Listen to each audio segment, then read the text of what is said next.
Hello, everybody. How you all doing today? I had a wonderful chat with Charles.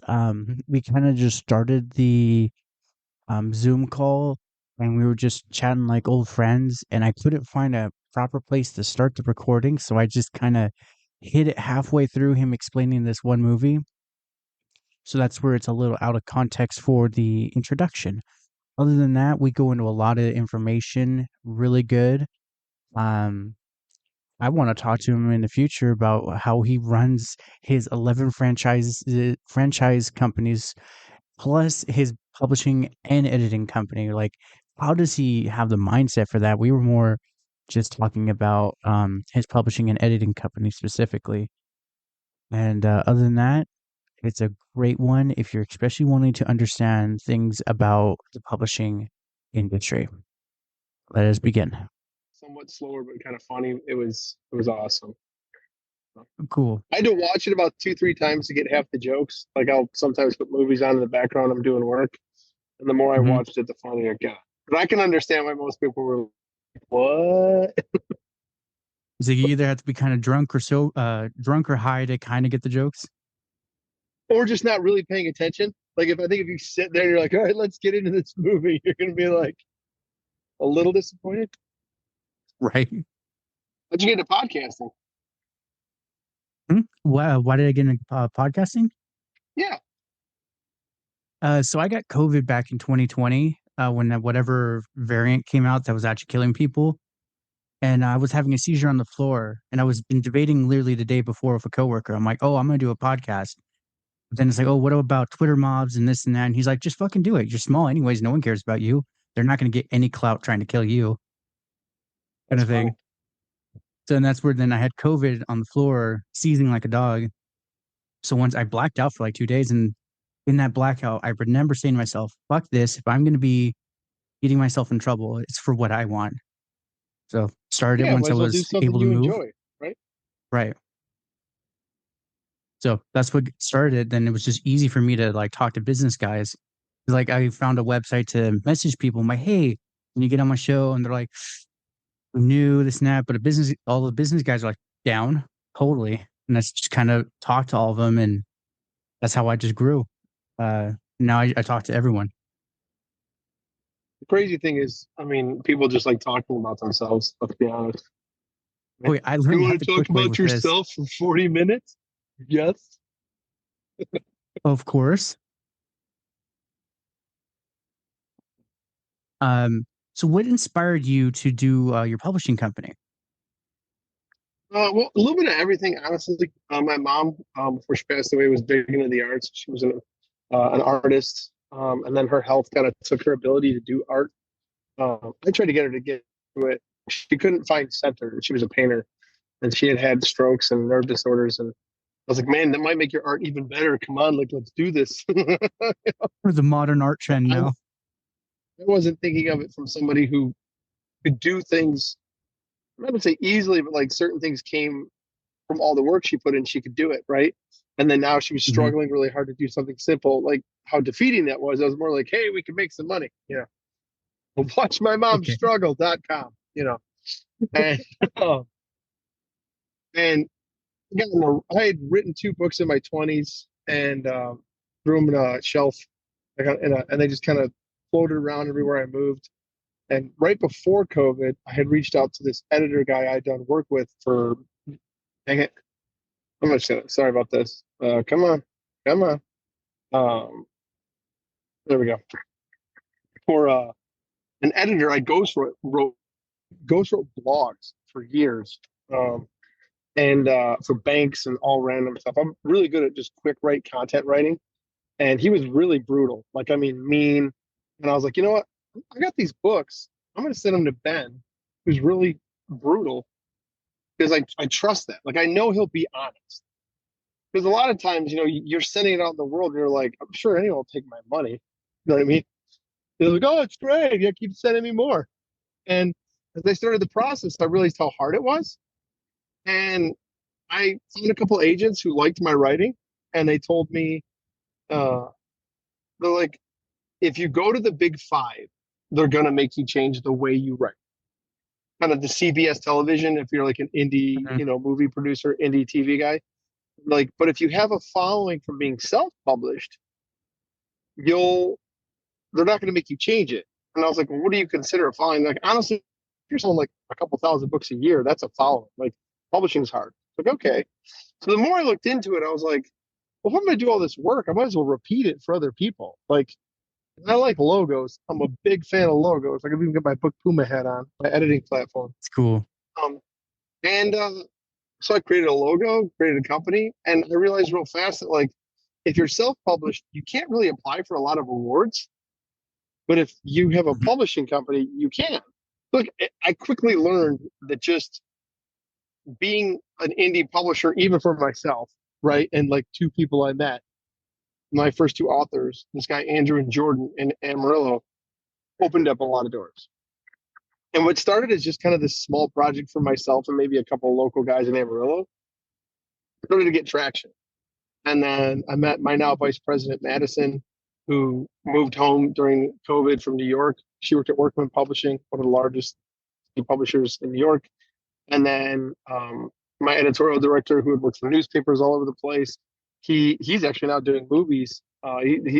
Ricky's amazing. Like he went from being afraid to do a video on social media to starring in Tyler, like having speaking roles in Tyler Perry movies. His story is amazing, That's cool. and it just kind of became a group of us just kind of coming together and empowering each other to just make good work and kind of make mistakes together, kind of on my dime, but still. And then we realized we needed more than just a publishing company because we were getting a lot of bad manuscripts.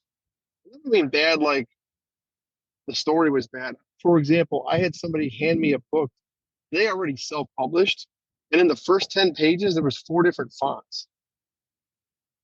Like Ooh, yeah, that's not good. there's bad, and then there's like lazy bad, and then there's like did you forget to take your meds? And I don't mean it in a rude way. I mean like do you have a handler? Like mental health's important, and it's like did somebody tell you to stop? Like it's something like you couldn't have like hit select all like courier news like nothing Yeah, put it all aerial or whatever. and it's like man I am tired of just getting bad work and or finding people who just don't realize how good they are. So we created a publish and editing company alongside of it. And it's just kind of become trying to solve problems little by little by little. And we can only publish so many people. So the cool part about Book Puma is we can help hundreds, if not thousands, of people get published. Whereas with Blue Handle, I can only publish 4 to 6 people a year because it's expensive. I don't. We don't take money at Blue Handle. I invest.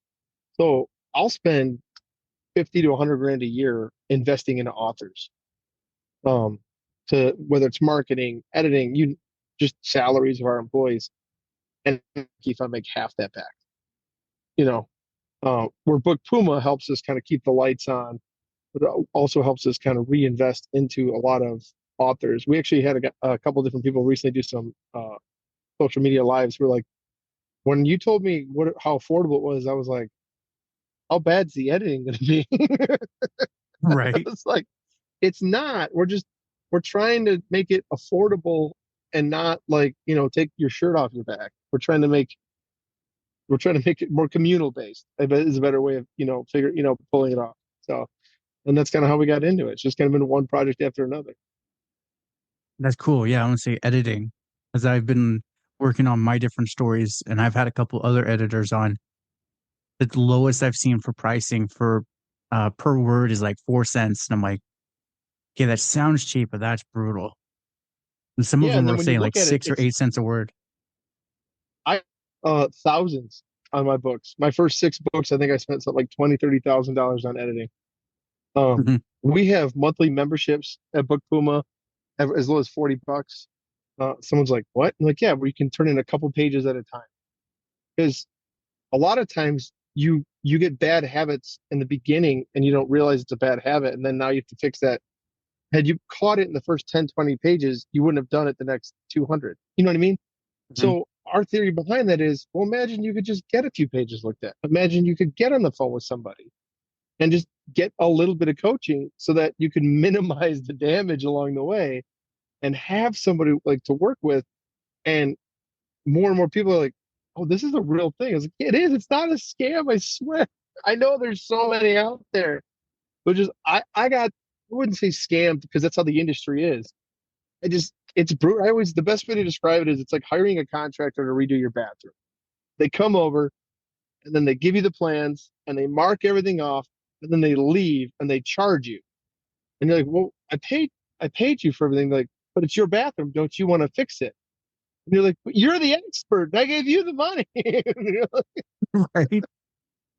Like, and I was like, I remember one of the first big like editing jobs we did.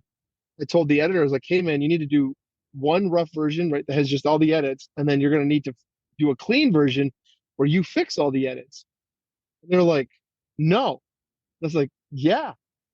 They're like, do you know how hard that is? And I said, yes, I know exactly how hard that is. It's a pain in the butt. And not every person who gets into writing knows how to do that, number one, or wants to do that. Right. And this lady quit. She quit over it. She's like, this is stupid. 2 months later, we get a call. She goes, I called my last 10 clients. Every single one wanted me to do that. I am so sorry. Like, I was like, yeah, they're so used to being like, well, this is what we always do. This is what we always do. And I used to have this like chat on my Slack channel with my editorial director, Ricky. And the question was always, is this a real thing? Or did Miss Anderson tell you in the seventh grade you have to do this? Mhm. He's like, and he used to kind of get mad at me. And over time, he's like, I'm starting to realize how much stuff we do because Miss Anderson in the seventh grade told us we had to do it. Right. So, so that's kind of where Yeah. Book Boom and Blue Handle came from. I mean, I've got my own books out. I've got four in the Neil Baggio series, one in Marie Perdita, which is a spinoff from Neil Baggio, one Golden Day, which is a really good like graduation book, like relationships and stuff in college. And then I've got three books I'm working on right now on top of I run 11 Jimmy John's franchises that I own, two kids, like I said, my Whoa. baseball practice. I'm I don't sleep much. Like I was gonna say, how are you sleeping? I just kind of black out on occasion, but no, I mean, like I just go until the battery gives up, and then that's how I start all over again. It's Right. kind of how it is. Yeah, That's wild. So for Puma, what are the have you gotten a lot of good books like potentials for your company from the editing? yeah. We actually got three of our current books that are coming out the beginning of 2025. We're all book Puma clients that we found early and offered. Like one person told me, they're like, "Oh, you're just doing this so you could turn people away and give them editing." I was like, "Oh, it's the opposite." I was like, "It allows me to cherry pick good people before they realize they're good." I was like, she's like, "That's Right. rude." It's like, I don't mean it in a rude way. I mean, like, we get a lot of manuscripts sent to us. So, I mean, usually we tell them, this is what I can offer. Feel free. And I'm like, I don't want to resist anyone's ability to grow. I just don't. Um, Right. we're upfront with what we offer, what we can do for them. Uh, and if this works for them and that's what they want, because they like how upfront we are and how we communicate, then cool. But if not, hey man, we'll help you any way we can. And usually just the honesty is what most people love. It's because even at work, my restaurants, I just had somebody reach out for an application. I was like, by Monday, I can't guarantee a spot will be available, but you can reach out on Sunday. And I was like, I'm not gonna, not tell you otherwise. I was like, plus, this is how I feel about someone with your history. I was like, just we like to communicate clearly. We like to be upfront. We like to be kind of honest right out the gate. And they were like, well, no, even if I don't get the job, I just still want to sit down and talk to you. That's really refreshing. Thank you. You're welcome. That's just kind of how we try to approach everything. Is one of my favorite phrases is fill the void with information, not Hmm. someone's imagination and previous experience. You don't know where they came from, what they know, what they don't know. So don't just assume.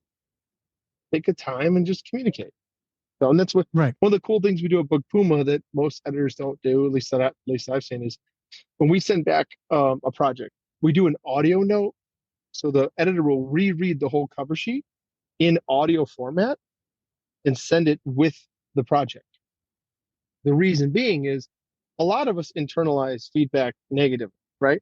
So you may read, you're struggling with commas, see this all the time, you got to get past it.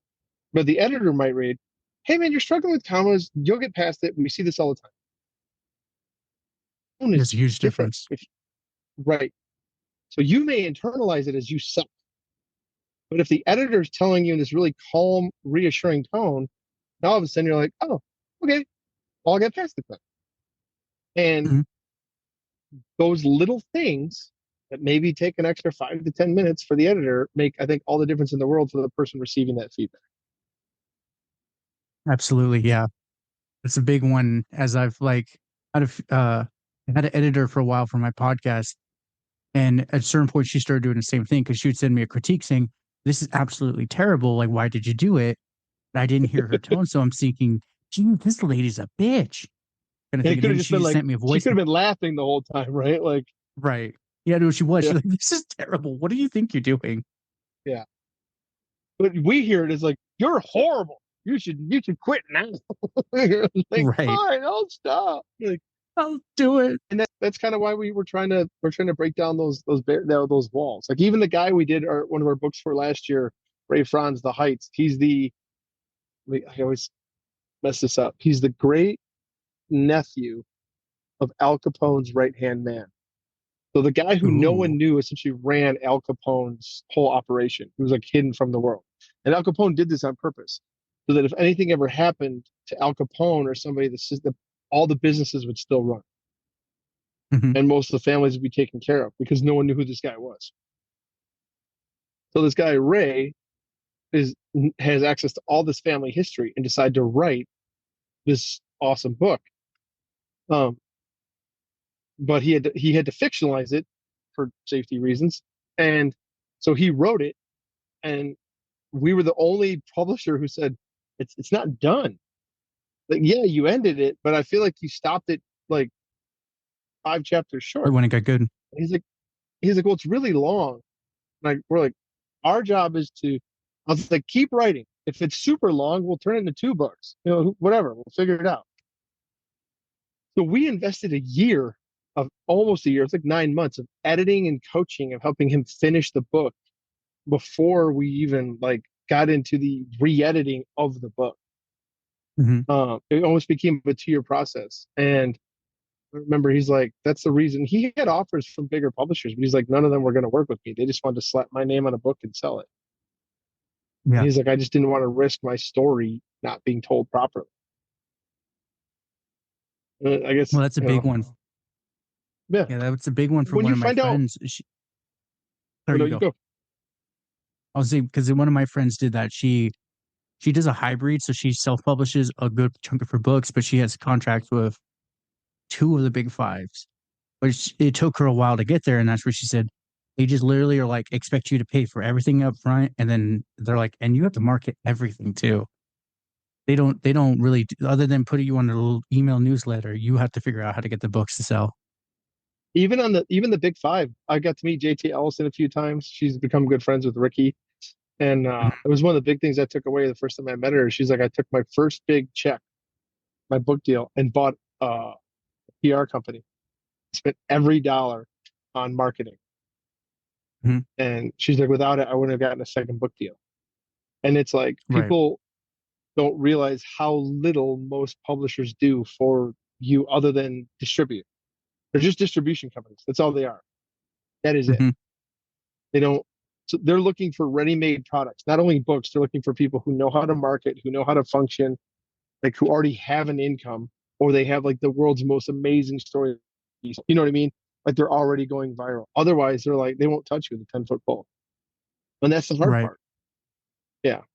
So what I was going to say was a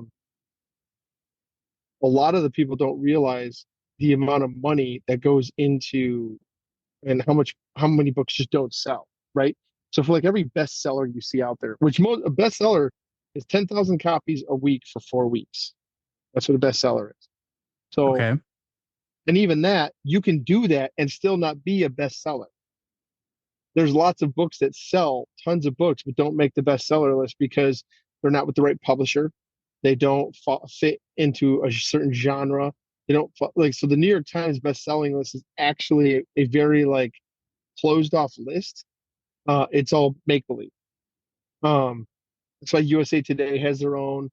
That's why, you can sell 1 million books on Amazon tomorrow and not make the best selling. It's Interesting. a really weird thing. Yes. Now that being said, But I heard the average book is sells less than 100 copies a year. Average. This is a legit thing. They do these numbers every couple of years. They double check. For every $1 million seller, million books, you have thousands of authors that sell less than 10 copies a year. That's the realistic, that's a and including the big five. They will sign author after author after author that will literally die. And like they will like their book will just sit on a shelf for 2 months and then end up in a warehouse and never get sold. Yeah. right. It's almost So better to self-publish or find an indie because then at least you have some control, right? Like right. if it takes you 5 years, it takes you 5 years. I mean, Malcolm Gladwell talks about it took him like 6 years to get Turning Point off the ground. He literally like went around the country talking about it nonstop until it finally took off. Like it wasn't an overnight success. Like, yeah. Yeah. So I'm curious for you, for your publishing company, are there any specifics or genres that you're looking for? Any topics that may be off the table because it's just too controversial? I would say controversial topics are because I'm the one investing money, right? So like um we'll work with you like through Book Puma, which we've had a couple come to us that are pretty pretty controversial. I'm like not touching that with a 10-foot pole.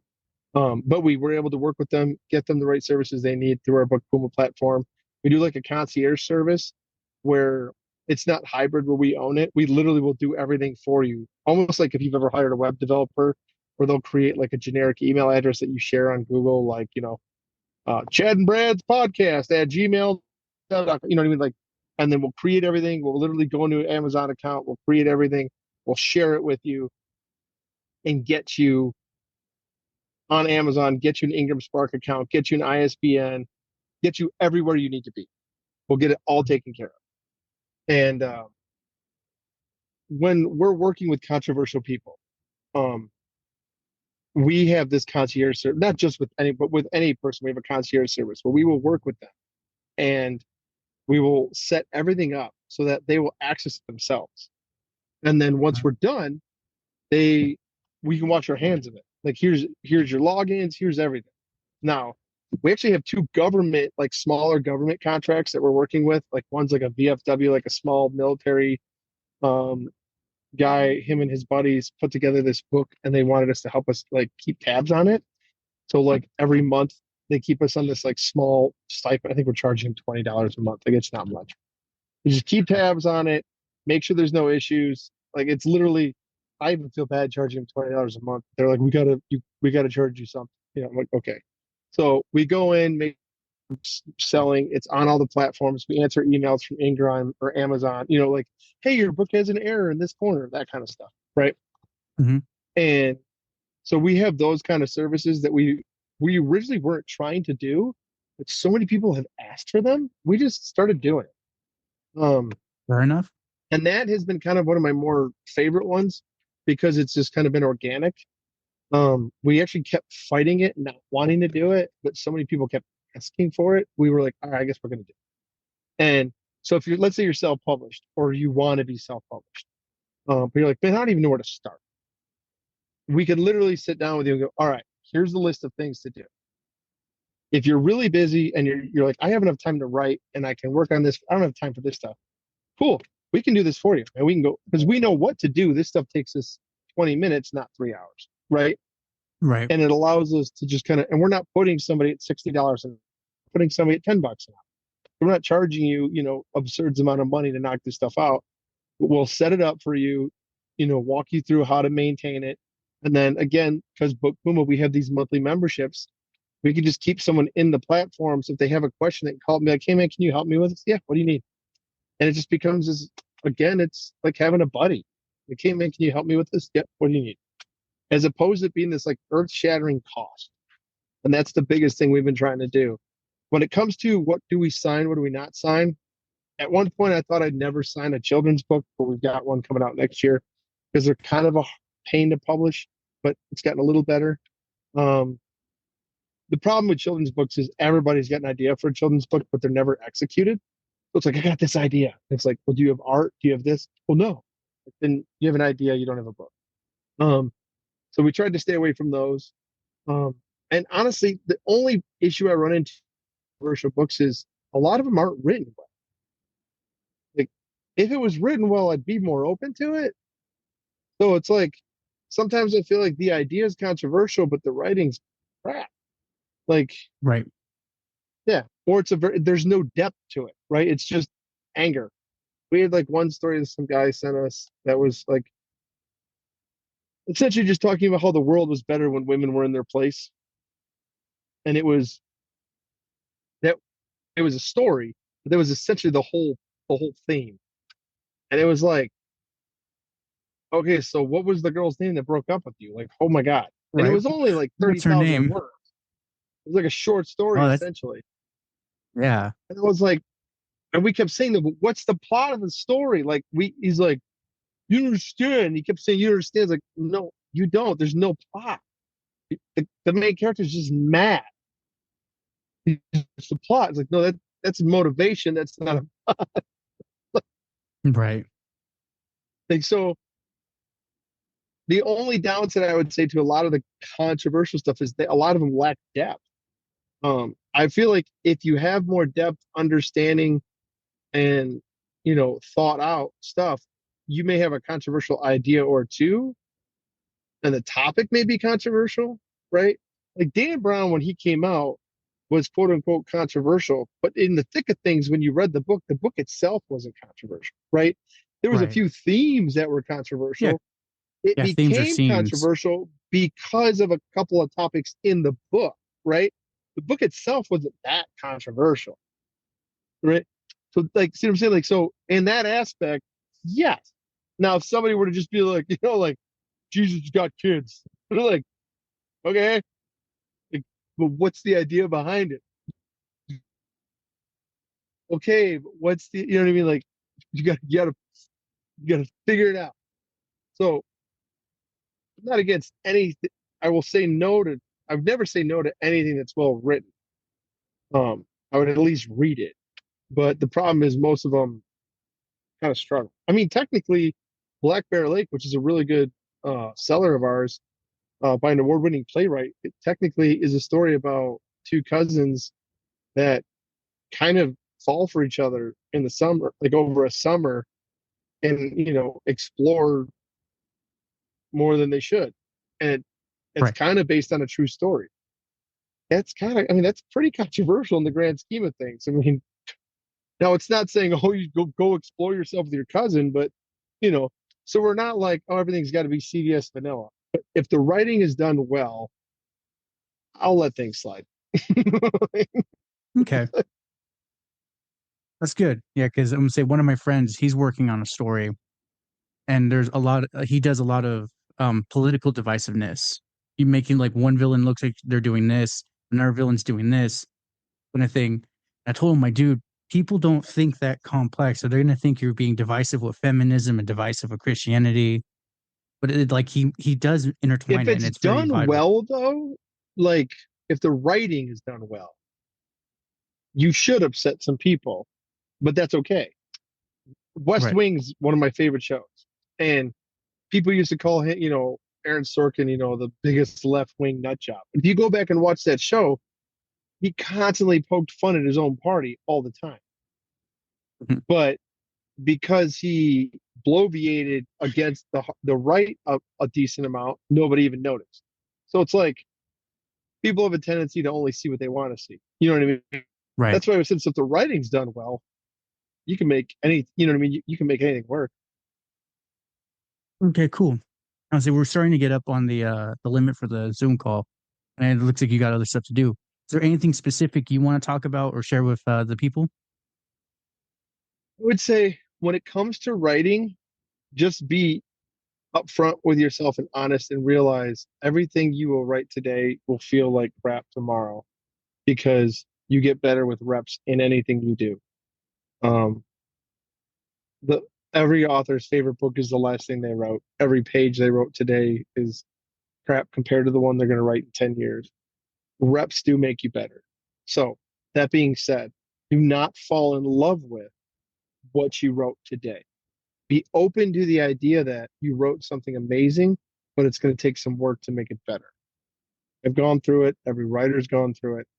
And know that if you want a 90,000 word story, you're probably going to have to write 120 and you're going to have to edit it down to 85 and then fill it back up to 90. Like it's going to take some work. To think that it's not, then you're not ready, which is okay. And I always try to tell people Right. that's okay. Like it's okay to not be ready. It's okay to struggle.